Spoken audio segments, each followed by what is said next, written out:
4 മാസങ്ങൾക്ക് മുമ്പാണ് 4 വയസ്സുകാരൻ സെയ്തുള്ളയെ പുലി കൊണ്ടുപോയത്. മണിക്കൂറുകൾ നീണ്ട തിരച്ചിലിനൊടുവിൽ തലവേർപ്പെട്ട കുട്ടിയുടെ ജഡം കുറ്റിക്കാട്ടിൽ നിന്ന് കണ്ടെത്തി. തൊട്ടുപിന്നാലെ പുലി ബാക്കിയാക്കിയ തലയോട്ടിയും.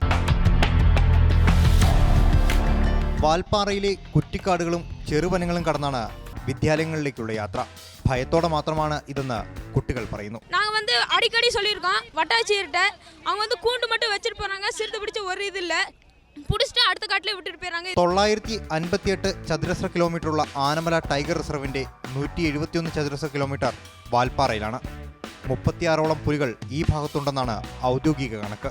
അതായത് ഇര പിടിക്കാൻ കാത്തിരിക്കുന്ന പുലിമടകൾ കടന്നു വേണം ഓരോ കുട്ടിയും വിദ്യാലയപ്പടി കടക്കാൻ. വാൽപ്പാറയെ പുലിയുടെ ഭീതിയിൽ നിന്നകറ്റാൻ പ്രായോഗികമായ നടപടികളാണ് ആവശ്യമെന്ന് വനം വകുപ്പിന് മുന്നിൽ ജനങ്ങൾ പിന്നെയും വാദിക്കുന്നു.